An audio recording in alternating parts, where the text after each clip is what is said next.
Thank you, Mr. Speaker. Recently, a member of the House put up a post on social media questioning my patriotism and my support of veterans. But here's what that member has attacked.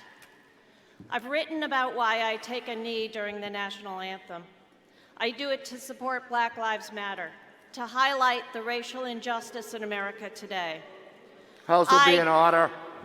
I do it to support our soldiers who are under attack from our own government that is complicit with Russia taking a bounty on our soldiers' heads. I do it because countless people are dying to a botched response to a global pandemic. I kneel because our fallen soldiers are not losers or suckers. America is in crisis right now, and I acknowledge that fact. Okay, he objects to it. My grandfather was a military correspondent during World War I. The member will suspend. You are speaking under unanimous consent. The member from Londonderry has removed his consent. It'll now go to a vote of the body whether you continue or not. Members will kindly take their seats. What is he saying?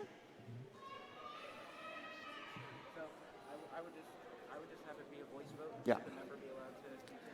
The question before the House is, should the member be allowed to continue voting? If you're in favor, this will be a division has been requested. A roll call has been requested. Is that sufficiently seconded? It is sufficiently seconded. This will be a roll call vote. Members will kindly take their seats. The Sergeant of Arms, any members outside that need to come back in may do so.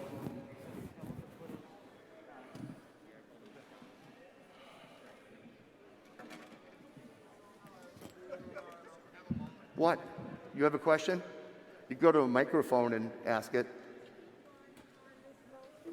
What's that? Can we speak on this motion? It's non-debatable.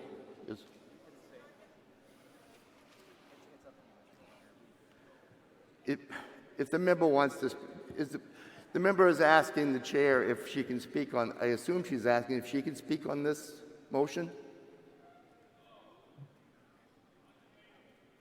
No, it is not debatable. Did you have a question for the chair? Yes.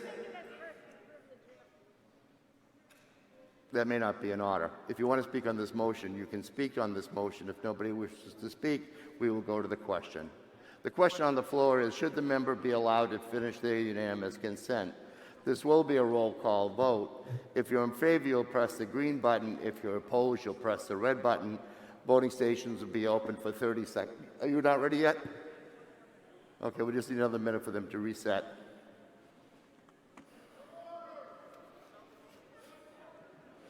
Please state your point of order at a microphone.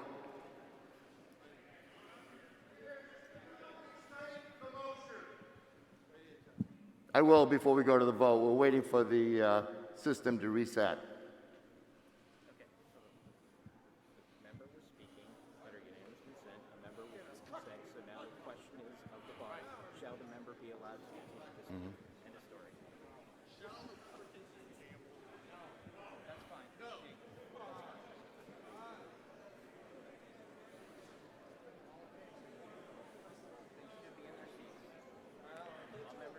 All members should be in their voting seat, in the seats or in the voting mode. Okay.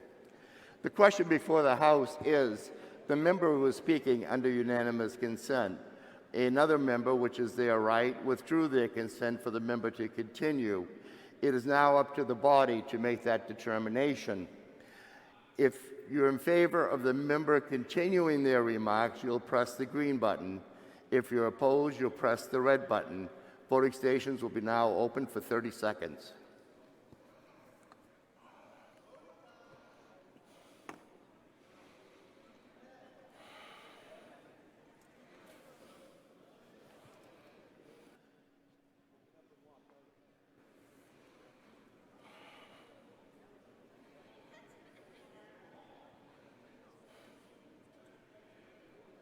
We have more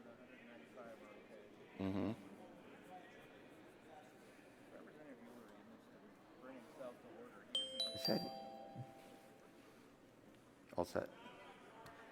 If all members present had an opportunity to vote, the House would be attentive to the state of the vote. With 182 voting yea and 107 voting nay, the motion for the member to proceed passes. The member may return. The House will be in order.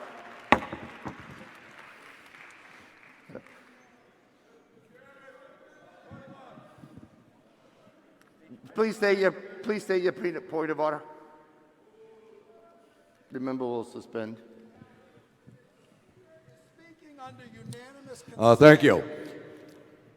You asked if everybody had a chance to vote, and I responded no. I was sitting on the outside the rink here, and the fella came up and he collected all our transmitters. So I did not have a vote, and I would like to register my vote, and I think a few of the other people up there would like to also. At this point, the vote has been cast. Yeah. You can fill out a form that you would have been voted. Yeah. The member, since the member wishes to have their vote recorded, they can fill out a form with the clerk's office on how they would have voted, and that No. will be added to the total.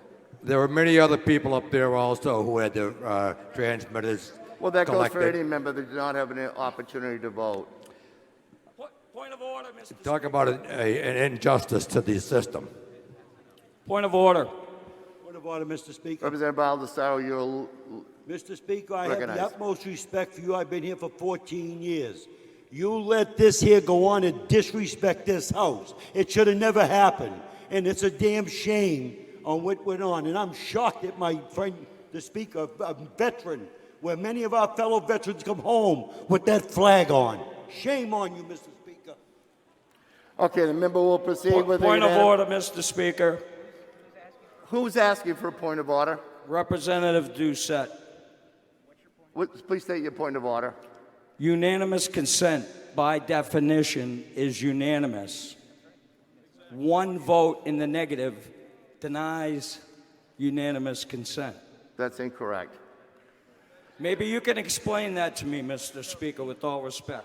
We took a vote. The majority ruled. Unanimous We're not consent under is unanimous consent. Yeah. The member is just speaking under consent of the House. Yeah. Not unanimous consent. Dribble coming. As the clerk just mentioned to myself, initially, Representative, I say to the friend from Salem, that the member was speaking under unanimous consent. That was retracted by the member from Londonderry with his objection. The member is now simply speaking under the consent of the House by a majority vote. The member may proceed. Please state it.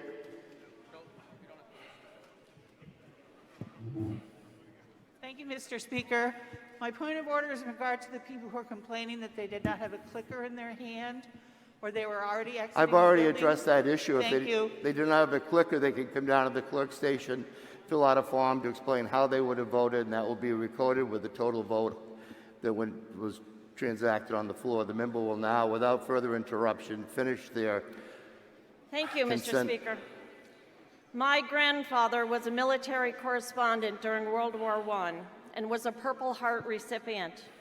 He received the medal after being in the hospital for months following a mustard gas attack.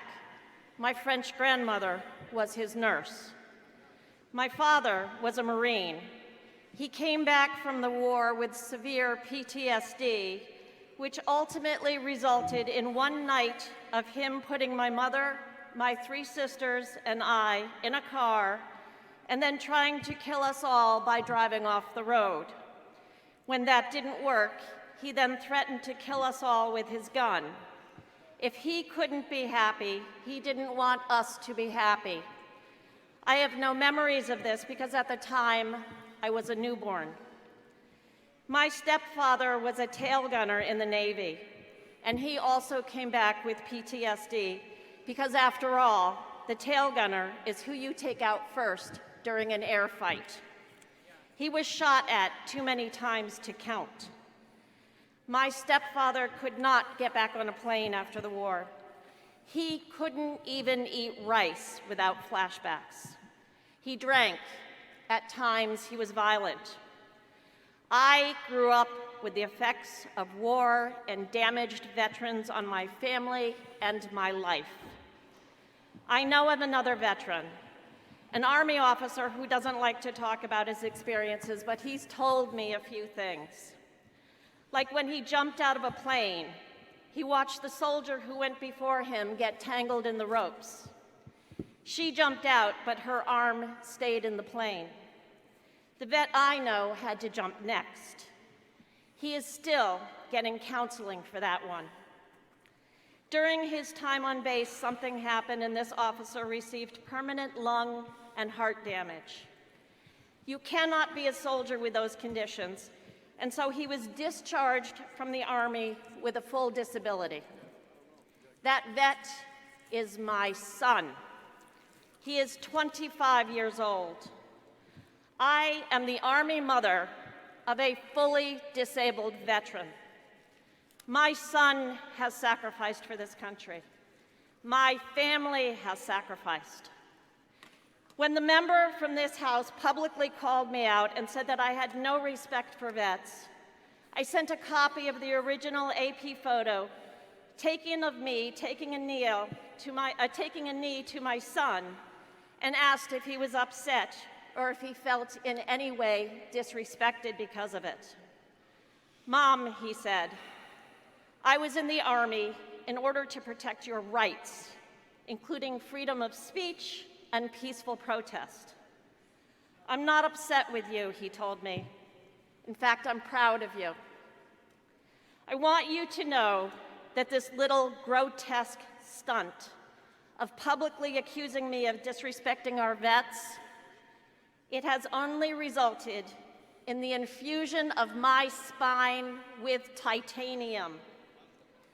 While some people show their support for veterans by basically attacking the mother of a disabled vet, this Army mom will continue to support our veterans by finding the resources and the services they need to become whole again. I will continue to honor the service of my grandfather, my father, my stepfather, and my son by exercising the rights they have all fought to protect. Thank you, Mr. Speaker. Okay. Mr. Speaker, Yes.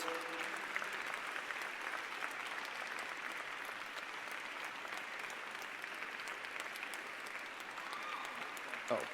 Representative Buchanan, you're recognized. Mr. Speaker, I would like my last act on the floor as a state representative to ask that the comments of the last speaker be put in the permanent journal, please. Without objection. So ordered.